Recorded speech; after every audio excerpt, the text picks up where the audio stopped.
यस्य स्वयं स्वभावाप्ति रभावे कृत्स्नकर्मणः तस्मै संज्ञानरूपाय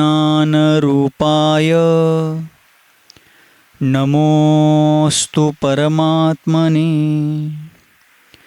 नमोस्तु शुद्धात्मने। नमोस्तु गुरुरात्मने।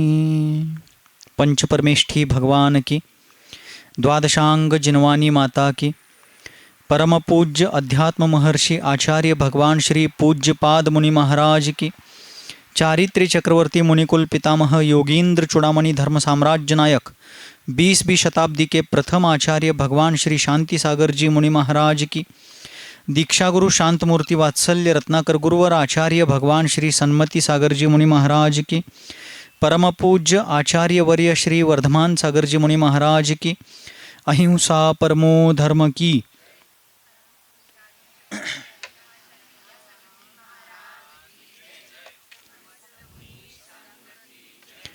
संसार के प्रत्येक जीव को दुख का डर है और अनादिकाल से इसी दुख के बोझ तले संसारी जीव सतत दबा हुआ, भयभीत, आकुलित होकर के भटक रहा है।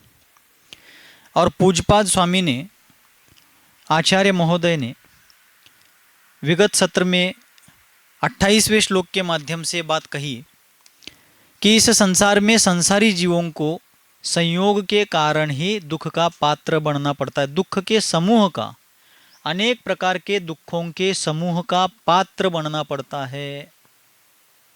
ऐसी स्थिति संसारी जीवों की है। इसलिए इन सभी जो संयोग वियोगों के विकल्प है उनका मैं क्या करता हूँ, मन से, वचन से और काय की क्रिया से त्याग करता हूँ। अर्थात संयोग वियोग तो हमेशा रहेंगे, किंतु उन संयोग और वियोग के बारे में जो राग द्वेष कषाय भाव है, उसके प्रति जो निरंतर ममत्व आकुल व्याकुल भाव है, उन सबका मैं त्याग करता हूँ। लेकिन ऐसा होते हुए भी संसारी प्राणी निरंतर भयभीत है। किस कारण से भयभीत है? 7 प्रकार के भयों से भयभीत है। भय के कितने प्रकार है? 7। कौन कौन से 7 प्रकार है? कोई बताएंगे? हाँ बताइए। यह लोक भय, परलोक भय, अरक्षा भय, हाँ, मरण भय, वेदना भय, अगुप्ती भय और आकस्मिक भय। ऐसे 7 भेद हैं। आप लोग ऐसे अटकते क्यों हैं बताते समय? क्योंकि आप याद करना चाहते हैं। सिर्फ ऐसा याद नहीं करना, एक युक्ति से करना, अल्फाबेटिकल। कैसे? यह लोक भय, परलोक भय, 2 हो गए। फिर 2 भय आकार से शुरुआत होते हैं, अत्राण भय और अगुप्ती भय। और उसके बाद आकार के बाद है आकार, यानी आकस्मिक भय। आकार का मतलब आ से शुरुआत होती है उसके नाम की। 5 हो गए। यह लोक भय, परलोक भय, अत्राण भय, अगुप्ती भय, आकस्मिक भय। 6ठा है वेदना भय और 7वां सबसे बड़ा है मरण भय। याद रखना नहीं चाहिए, याद रहना चाहिए। बस युक्ति से उसको करना, एक आकृति बंद करके किस प्रकार से वो याद रहेगा, इस प्रकार से, ज्याला आपण मराठीमध्ये एक युक्तिवाद म्हणतो, युक्तींच्या माध्यमातून, उसी प्रकार से ये 7 भय हैं। अब आचार्य महाराज अगले श्लोक में ये बात बताएंगे कि संसारी जीवों को सबसे ज़्यादा जिस बात का भय है, वास्तव में वो भय जीव का स्वरूप नहीं है। पहली बात तो भय किसे कहते हैं इसको समझना है। भय किसे कहते हैं? 25 प्रकार की जो कषाय हैं, समझा लगले ना? राजा रानी की कहानी भी बताऊंगा बाद में। 25 प्रकार के जो कषाय है, उन 25 कषायों में 16 कषाय है और 9 नो कषाय है। उन 9 नो कषाय, नो का मतलब है किंचित।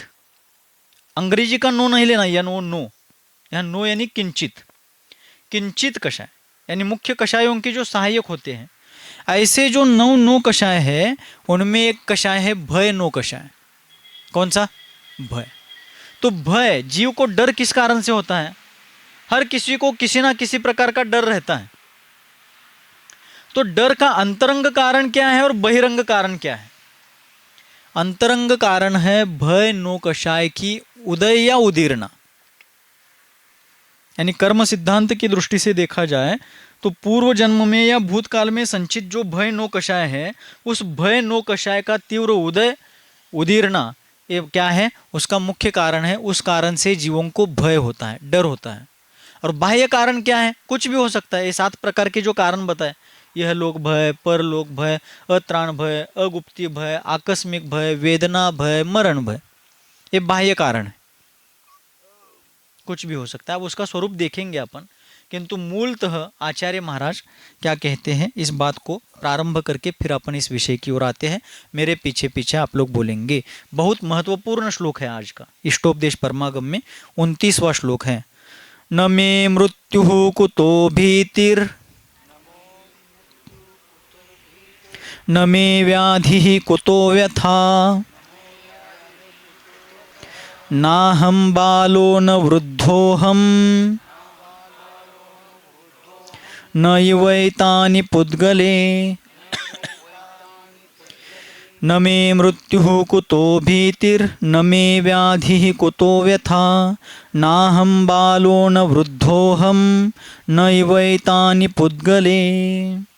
आचार्य महाराज कहते हैं, मैं यानी मुझ में यानी किसमें, मैं आत्मा हूँ। मैं यानी आप सभी लोग, संसार के सभी जीव। ये जो दिख रहा है देह, ये देह मैं नहीं हूँ। देह में मैं हूँ, लेकिन देह मैं नहीं हूँ।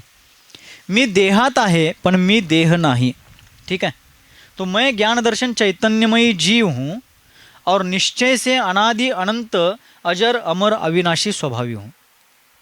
तो आचार्य कहते हैं, मैं यानी मुझ में मृत्यु न, मुझ में मरण नहीं है। अर्थात ये जन्म मरण मेरा स्वभाव, मेरा स्वरूप नहीं है।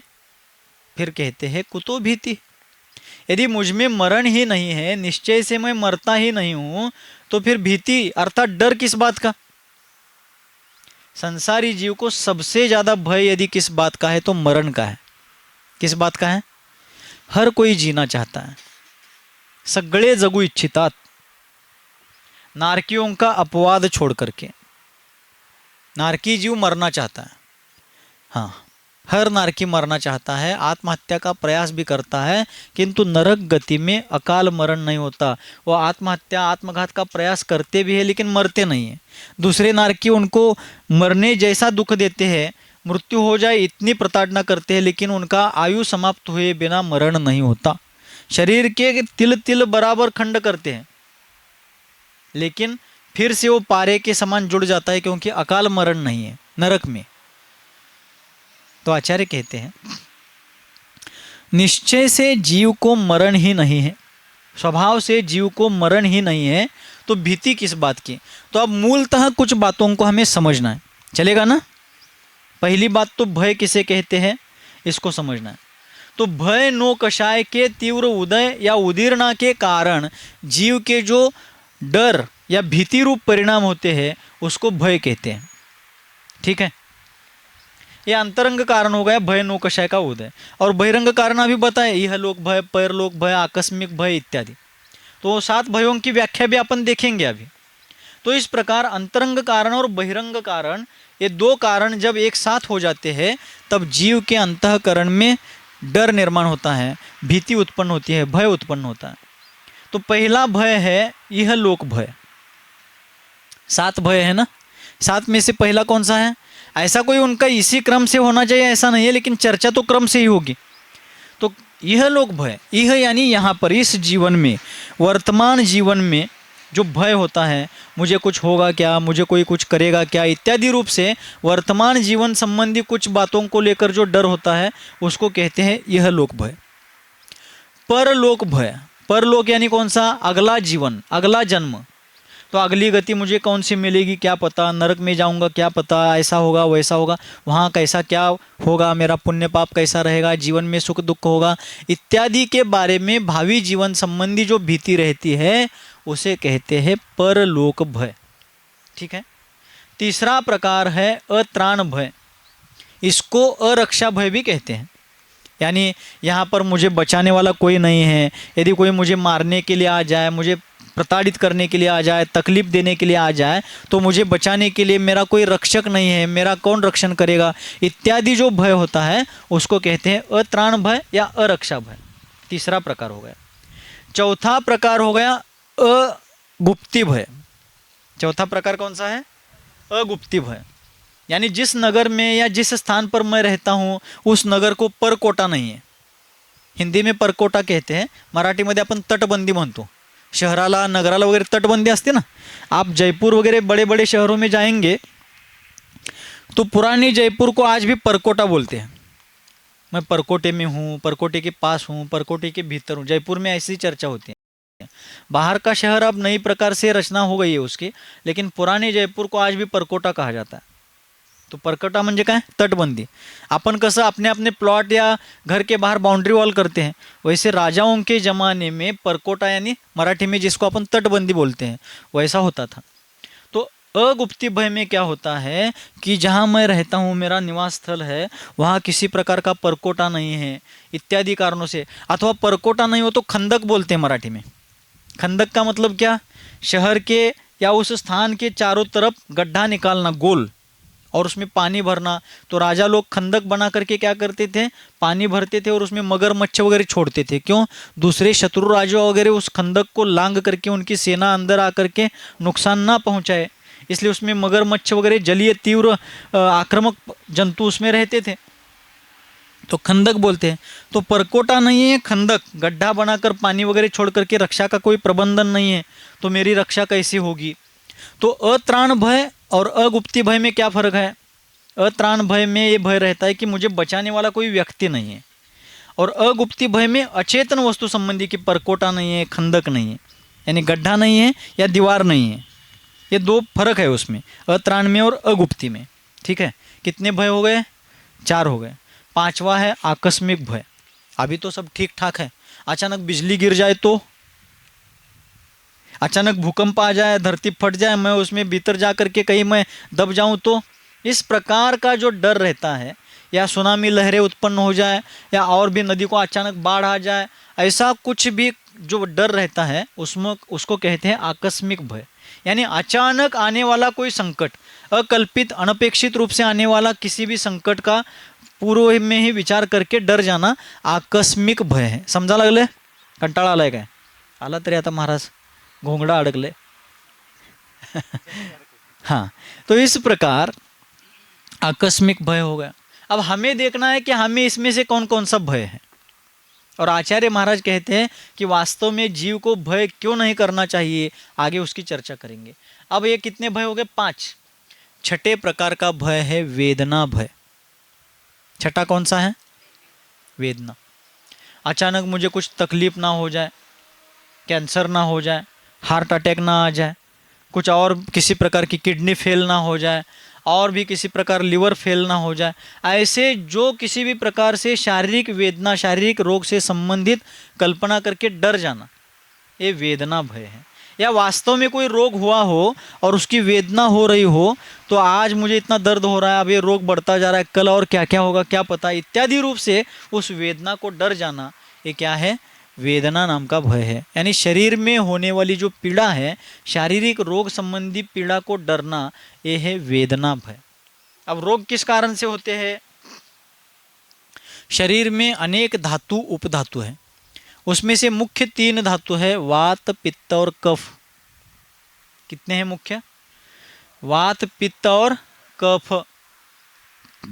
इन 3 धातुओं में से किसी एक का भी संतुलन बिगड़ जाए तो बाकी 2 का भी संतुलन बिगड़ जाता है. और संतुलन बिगड़ने का मुख्य कारण क्या है?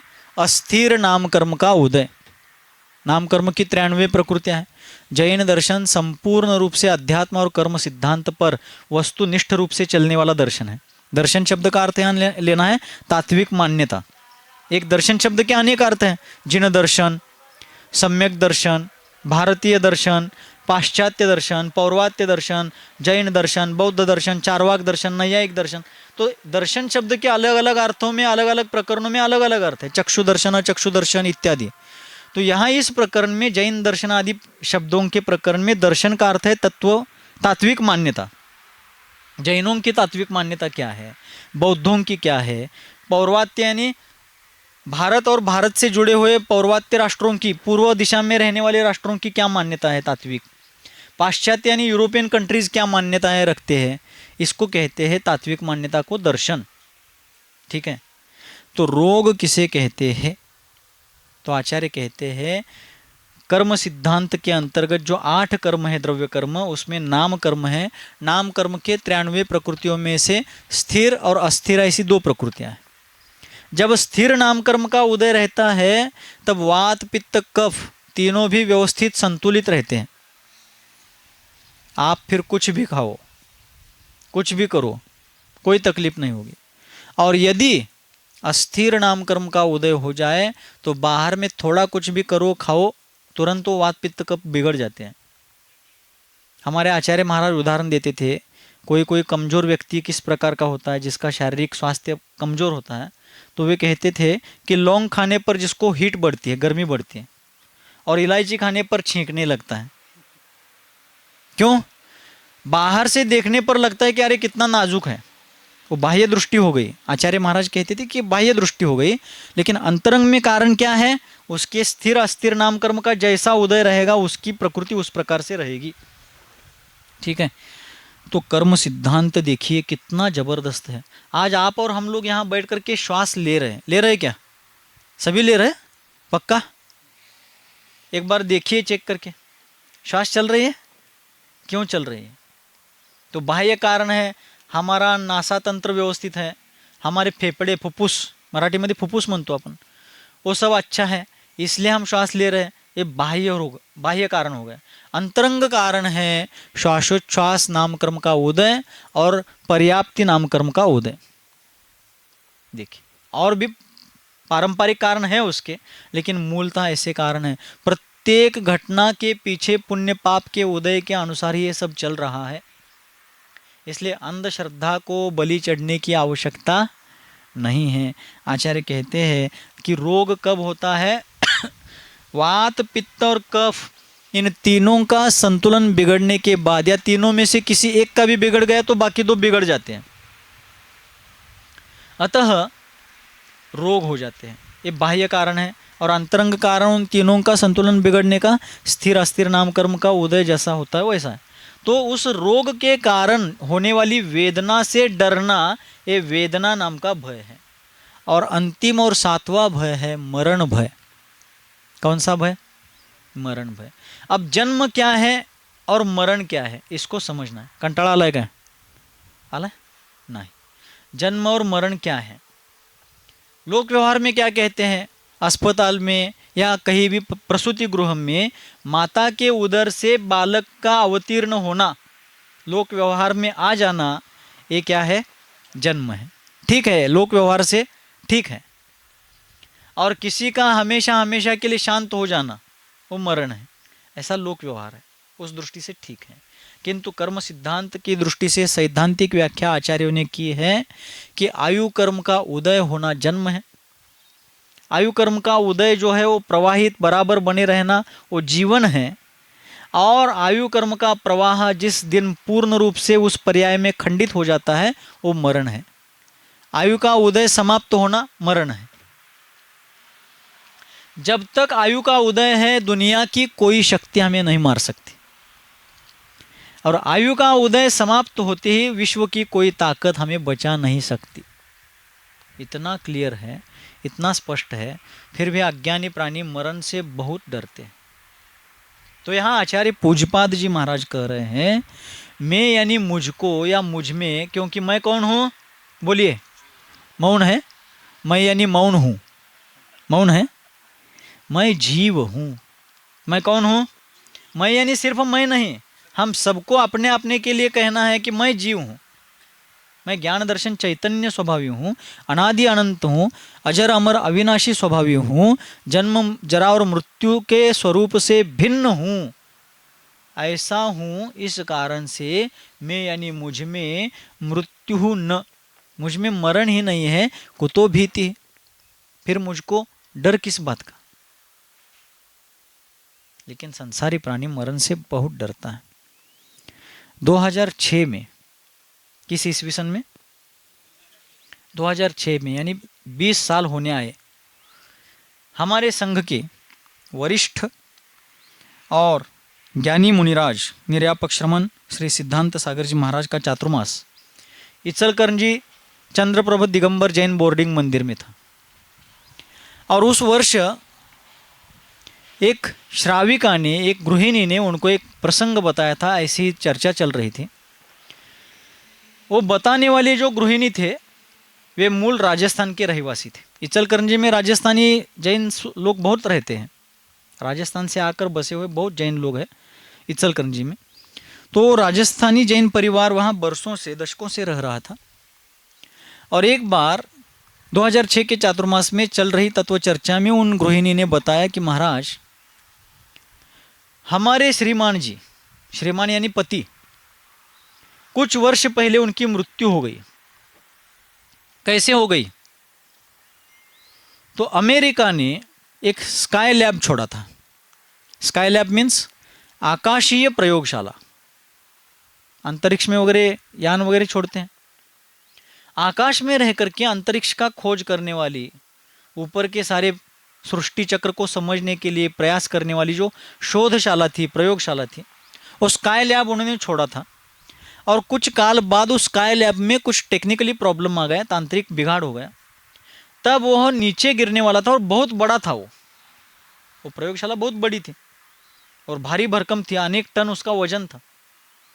और अमेरिका ने डिक्लेयर कर दिया कि हमारा स्काई लैब बिगड़ गया है टेक्निकली प्रॉब्लम के कारण, और वो गिरने वाला है और कहीं भी गिर सकता है, जमीन पर भी, समुद्र में भी, पहाड़ में भी, जंगल में भी, किसी भी खंड में और किसी भी देश में। अमेरिका खंड हो, अफ्रीका खंड हो, एशिया खंड हो, यूरोप खंड हो, कहीं भी गिर सकता है, हमारे कंट्रोल में नहीं रहा है वो। ऐसा उन्होंने आकाशवाणी पर, टीवी पर सर्वत्र सूचित किया। वो जो गृहिणी बता रहे थे, उनके पति कहने लगे चलो हमें अपने गांव जाना है, वो स्काई लैब गिरने वाला है। सुन रहे क्या आप लोग? वो अमेरिकन स्काई लैब गिरने वाला है और वो कहीं भी गिर सकता है, हो सकता है हमारे घर पे गिर जाए। तो अपन चलते हैं राजस्थान में, अपने मूल गांव में चलते हैं, हमारे माता पिता, हमारे पुरखे वहां पर रहते हैं, वहां जाकर के हमें रहना है। तो पत्नी बोली यहाँ गिर सकता है, वैसे वहां भी गिर सकता है।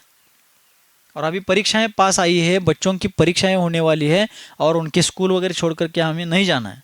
पति कहने लगा हमें जाना है, पत्नी कहने लगी हमें नहीं जाना है। यहाँ गिर सकता है, वैसे वहाँ भी गिर सकता है, और हो सकता है यहाँ और वहाँ भी ना गिरे, कहीं भी गिर सकता है। उन्होंने ऐसा ही कहा है। पति कहने लगा मुझे जाना ही है, पत्नी कहने लगी हमें नहीं ही जाना है।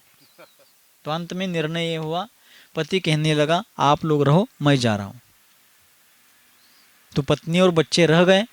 पति अकेला 4 व्हीलर गाड़ी लेता है और अपने मूल गांव की ओर राजस्थान के लिए बढ़ता है, और एक घाटी में उसका एक्सीडेंट हो गया और ऑन द स्पॉट वो खत्म हो गया। और स्काई लैब कहीं जमीन पर नहीं गिरा, अमेरिका ने जैसे तैसे उसको समुद्र में गिराया, ऐसा सुनते हैं। किसी भी मनुष्य के प्राण की हानि नहीं हुई, लेकिन ये कहीं पर भी गिर सकता है और हमारे ऊपर गिरा तो क्या करेंगे, इस डर से जाने के लिए गया। स्काई लैब से तो नहीं मरा, लेकिन भीति के कारण घाटी में एक्सीडेंट हो गया और वहां मर गया। लोग मृत्यु से ज्यादा मृत्यु के भय से मरते हैं। सुन रहे हैं आप लोग? सामान्यतः लोग किससे मरते हैं? मरण से भी मृत्यु के भय से ज्यादा मरते हैं। भगवती आराधना, मरण कंडिका, आचार सार, मूलाचार इत्यादि ग्रंथों में आचार्य भगवंतों ने कहा है कि आप रोते रोते सामने जाओ या हंसते हंसते सामने जाओ, डरते डरते सामने जाओ या निर्भय होकर के सामने जाओ, मरण तो आना ही है। जो तद्भव मोक्षगामी जीव है उनको छोड़ करके बाकी सबको जीवन के अंत में मरण आने वाला है। मुझे तो आने वाला है, आप लोगों को? आप अमर पट्टा लेकर के आए हैं? नहीं। हाँ, फिर मरण आने वाला है। तो महाराज आप तो अभी कह रहे थे कि मुझे मृत्यु ही नहीं है, तो डर किस बात का?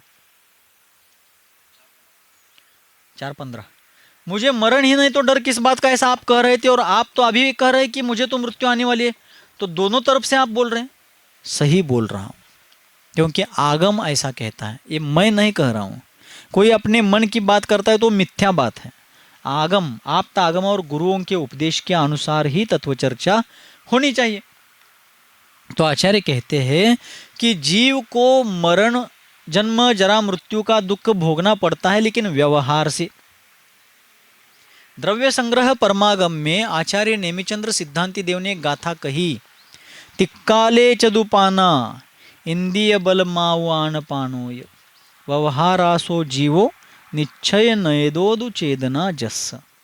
कंटाळा आलाय काय तर गोष्टी सांगतील म्हणून आलोय आणि ते पण सांगू. लेकिन जिस बात से हम जीवन भर भयभीत रहते हैं उसका भय हमें मिटाना होगा. मरण तो आने वाला है, लेकिन किस दृष्टि से मरण है और किस दृष्टि से अमरत्व है, इसको समझ करके हमें उस अमरत्व को पूर्ण रूप से प्रगटाने का प्रयास करना है. इसलिए ये सब प्रयास चल रहा है.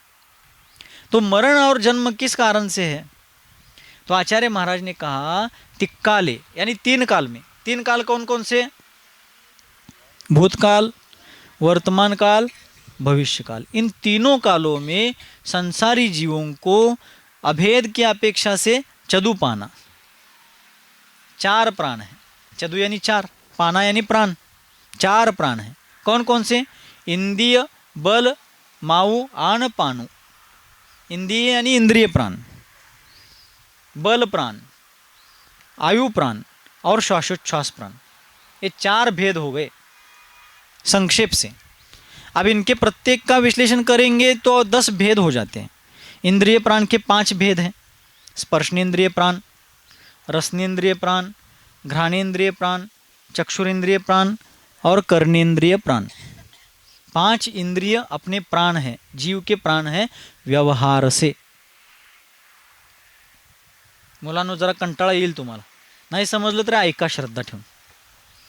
ये 5 प्राण हैं इंद्रिय प्राण. इंद्रिय प्राण के 5 भेद हो गए. बल प्राण के 3 भेद हैं. कितने भेद हैं? कौन कौन से बल? सूर्या बल, औरपट का बल, वो तो बाह्य है. यहाँ बल यानी शक्ति. मनोबल प्राण, बोलिए. अधूरा बोल दिया आपने. अभी प्रकरण प्राणों का चल रहा है तो प्राण शब्द जोड़िए उसको. मनोबल, वचन बल, काय बल सिर्फ नहीं चलेगा. अभी प्राण चल रहे हैं ना, तो उसको बल जोड़ करके मनोबल प्राण, वचन बल प्राण और काय बल प्राण. ये 3 बल प्राण हो गए. 5 इंद्रिय प्राण और 3 बल प्राण कितने हो गए? 8 हो गए. आगे बचा है आयु प्राण. ठीक है, आयु 4 प्रकार की है. 4 गति की 4 आयु. मनुष्य गति की मनुष्य आयु, तिर्यंच गति की तिर्यंच आयु, देव गति की देव आयु और नरक गति की नरक आयु. 4 गति के 4 आयु हो गए. लेकिन एक समय में एक ही आयु का उदय रहता है. अभी अपने किस आयु का उदय है? मनुष्य आयु का उदय है. एक समय में एक जीव के पास 2 आयु हो सकती है, लेकिन उदय एक का ही रहेगा. वर्तमान में जो उदय रूप आयु है उसको कहते हैं भुज्यमान आयु. यानी जिस आयु का हम अभी भोग ले रहे हैं, अर्थात जिसका उदय है, वो भुज्यमान आयु है. और मरने के पहले कोई भी जीव अगली गति से संबंधित आयु का बंध करके ही मरता है. लक्ष देऊन समजून घ्यायचं. हे सगळं आपलीच कुंडली चालू आहे. हमारे जीवन की ये सैद्धांतिक कुंडली है. लोग ज्योतिषियों को कुंडली दिखाते हैं, ये सैद्धांतिक कुंडली है. एक जीव को वर्तमान में या किसी भी काल में एक ही आयु का उदय एक समय में रहता है. जिस आयु का उदय चल रहा है उसको भुज्यमान आयु कहते हैं. और मरने के पहले मर करके जो अगली गति में जहाँ जाने वाला है उस गति संबंधी आयु का बंध वो मरने के पहले ही कर लेता है. बहुत सारी चीज़ें क्लियर होने वाली है. वैदिक दर्शन में या अन्य दर्शन में कहते हैं कि मृत्यु के बाद ये जीव या आत्मा कुछ काल तक भटकता रहता है. नहीं भटकता है. आत्मा भटकता नहीं है. हाँ, संसार में भटक रहा है चारों गतियों में, लेकिन मृत्यु के बाद अगले जन्म के पहले कहीं इधर उधर भटकता है. ऐसा जो लोग कहते हैं, वास्तविक ऐसा नहीं है. क्यों नहीं है?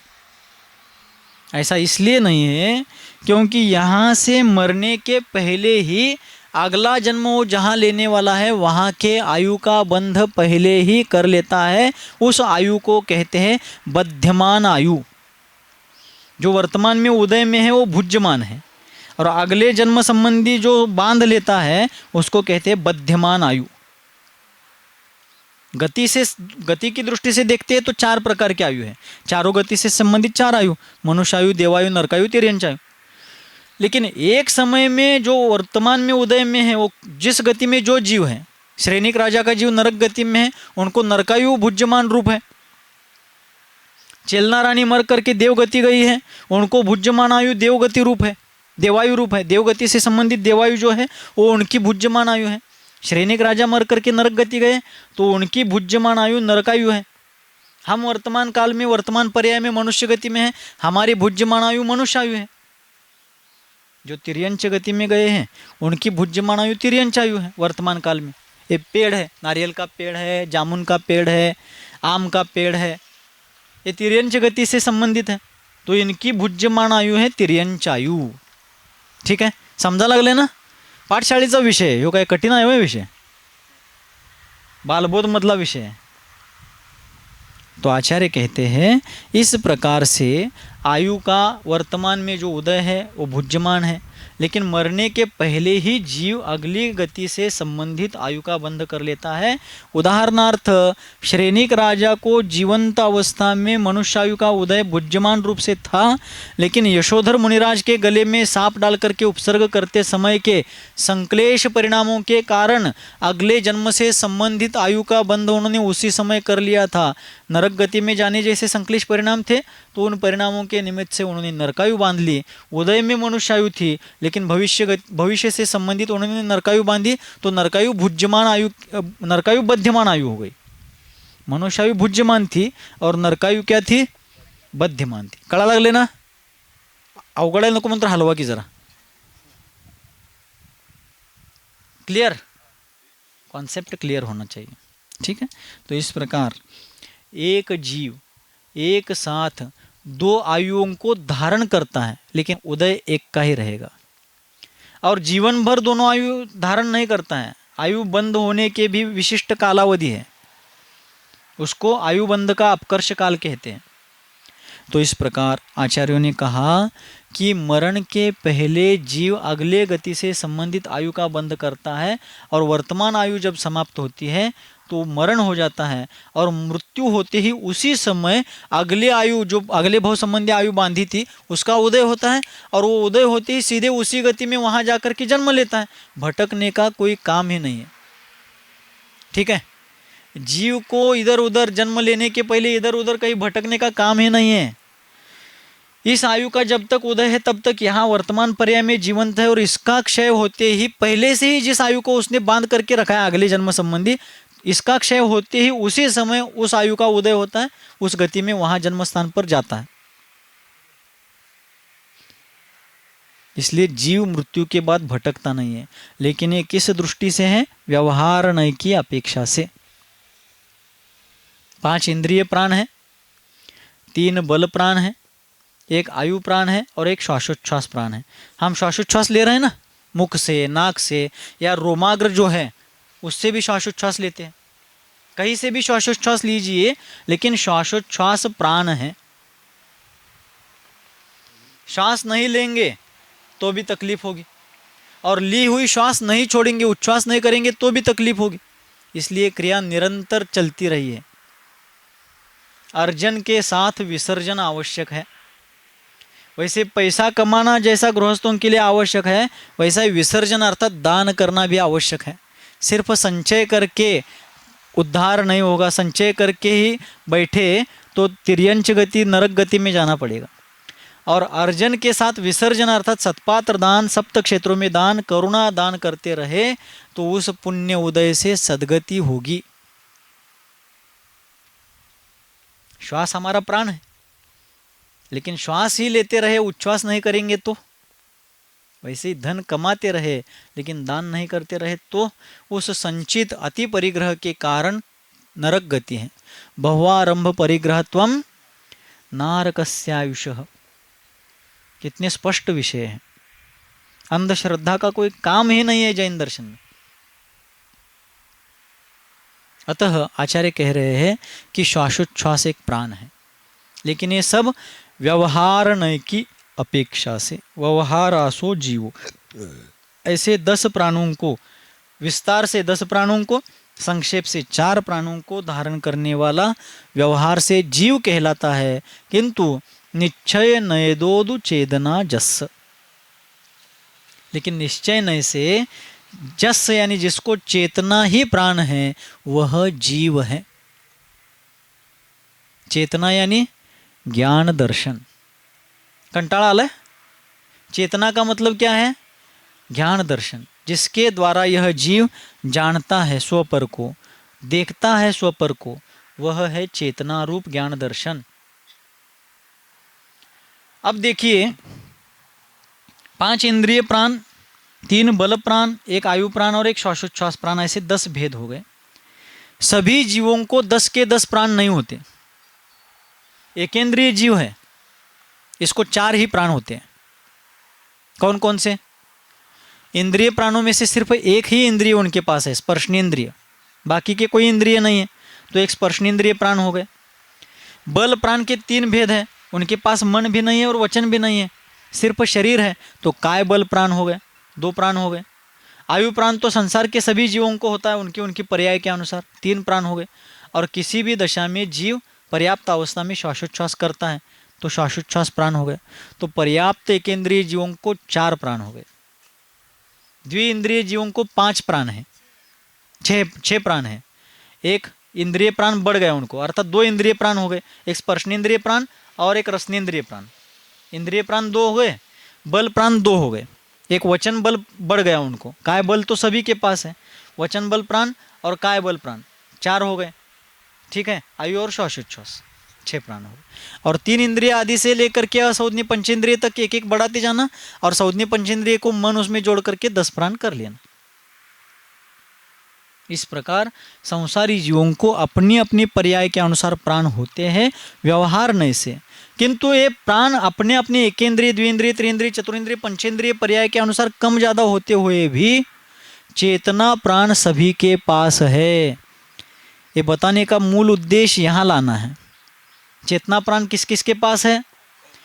जो जो जीव है उन सबके पास चेतना प्राण है।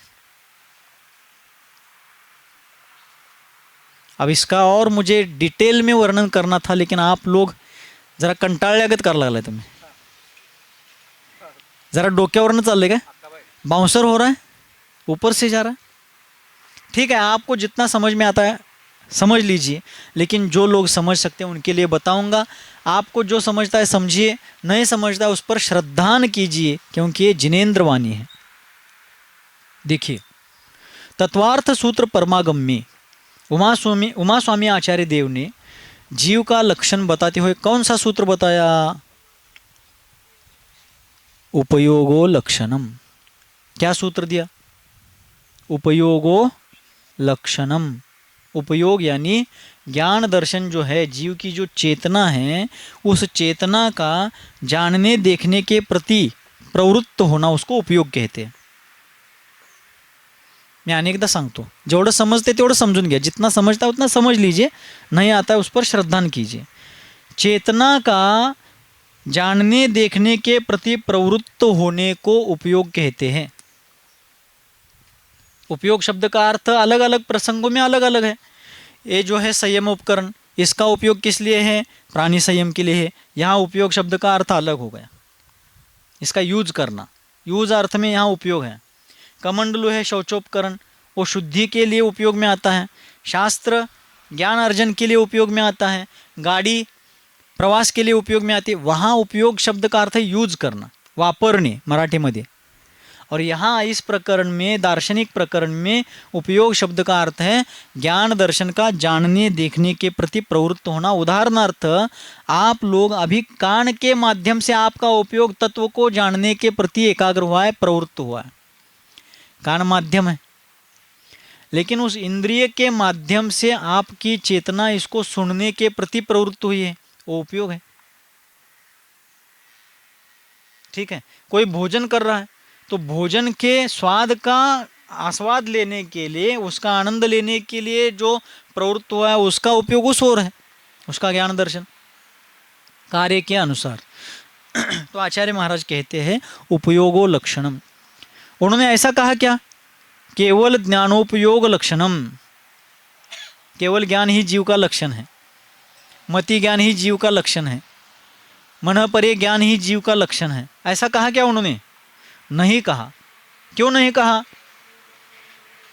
क्योंकि केवल ज्ञान ही जीव का लक्षण है ऐसा कहते तो अरहंत और सिद्ध दो प्रकार के पर्याय वाले जीवों को ही जीव कहना पड़ता फिर, क्योंकि बाकी किसी के पास केवल ज्ञान नहीं है।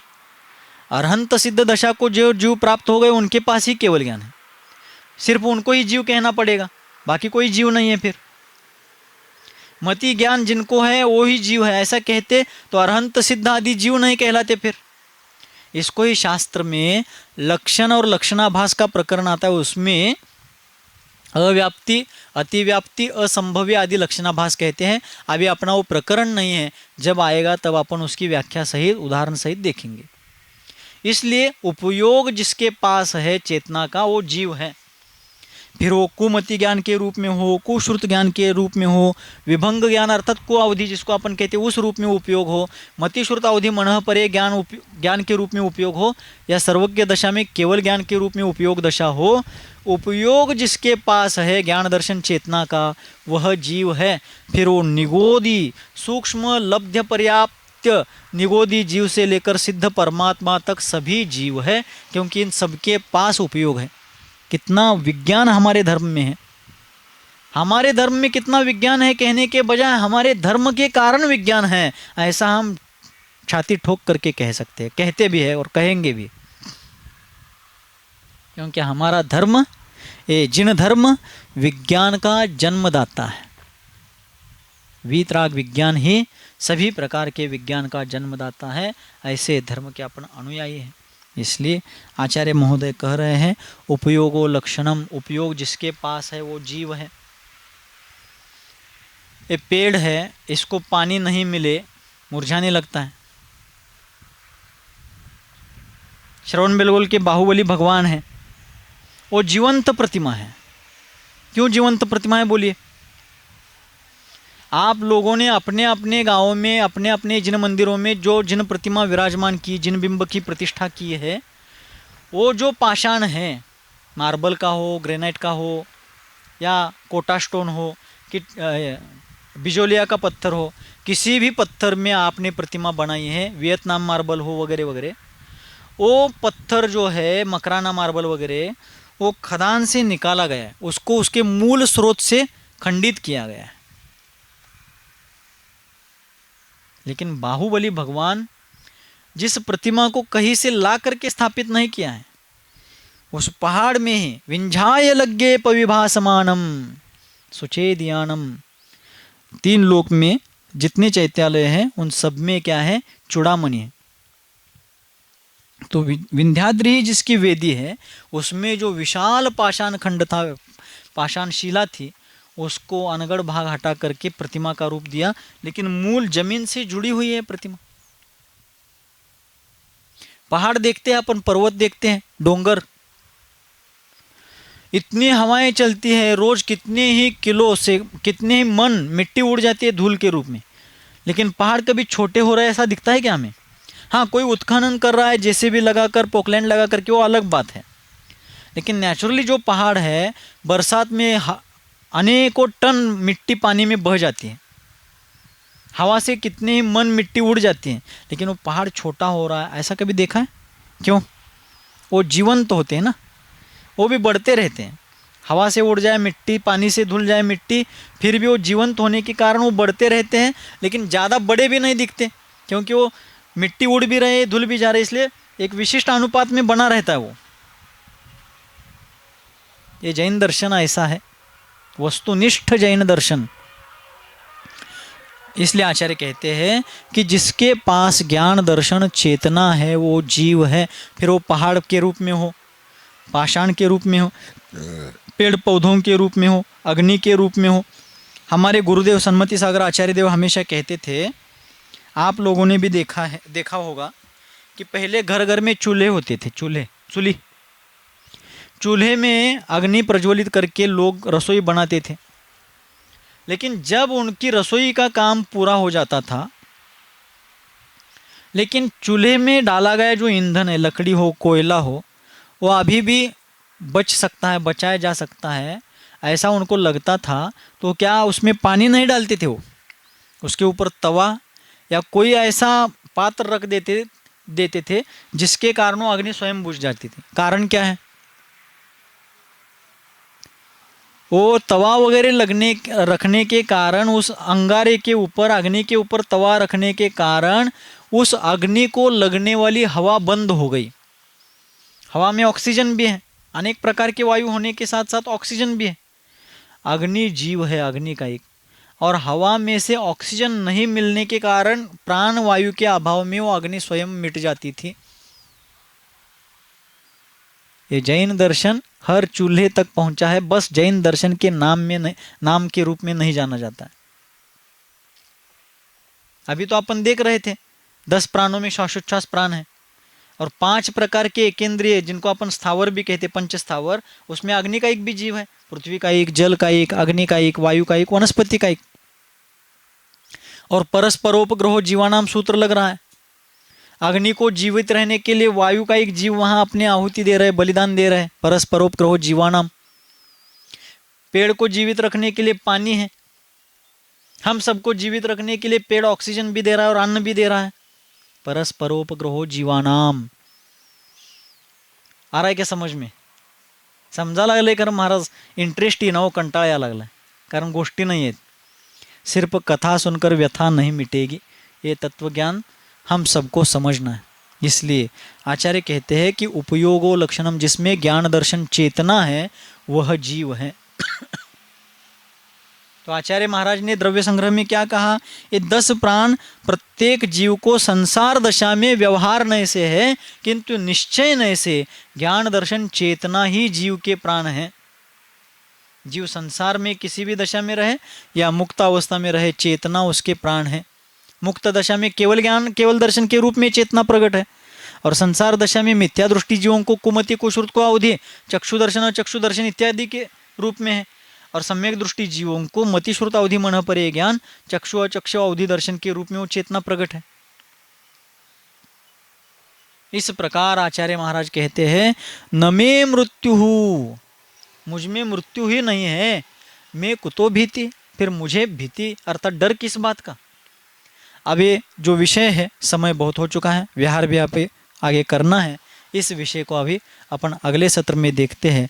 लेकिन इसको सुनने पढ़ने से हमारा मरण भय से लेकर के सभी प्रकार का भय मिटना चाहिए, क्योंकि आचार्य वीरसेन जी महाराज ने धवला टीका में लिखा है, जिस जीव को बार बार भय नौकषाय का उदय होने के कारण भयभीत परिणाम होते हैं, वो जीव मिथ्या दृष्टि होता है। कैसा होता है? मिथ्या दृष्टि बनना है क्या हमें? अनादिकाल से मिथ्या दृष्टि बने रहे हम, लेकिन अब मिथ्या दृष्टि नहीं बनना है। तो भय होता ही क्यों है?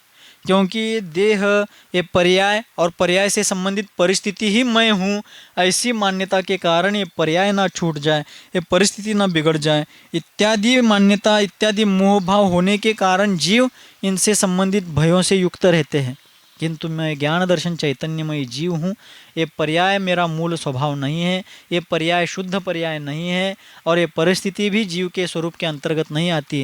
ये जिस दिन स्पष्ट हो जाएगा उस दिन भय पूर्ण रूप से तो नहीं मिटेगा, किंतु अंतरंग में श्रद्धा उत्पन्न हो जाएगी कि मेरे भय नौकषाय के उदय में भय रूप परिणाम भी हो जाए तो भी मरण के भय भी मुझे उत्पन्न होने के बाद भी मैं अजर अमर अविनाशी अनादि अनंत जीव हूँ, जन्म मरण का दुख भोग रहा हूँ, लेकिन वो व्यवहार से है, मैं ज्ञान दर्शन चैतन्यमयी जीव हूँ। ये श्रद्धा दृढ़ हो जाएगी, यथार्थ हो जाएगी। ठीक है, आज के लिए इतना ही पर्याप्त है। बाकी श्लोक का और बहुत सा विषय बचा है, इसको अग्रिम सत्र में देखते हैं।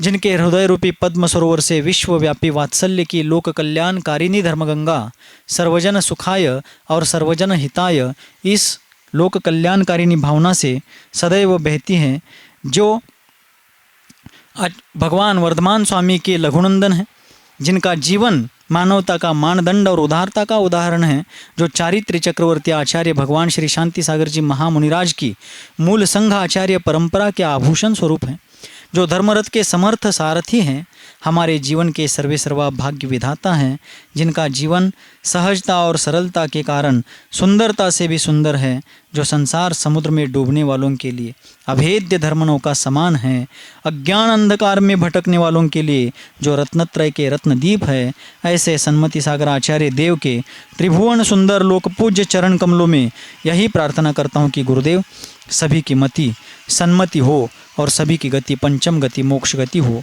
इन्हीं मंगलमय भावों के साथ बोलिए गुरुवर आचार्य भगवान श्री सन्मति सागर जी मुनि महाराज की जिनवानी।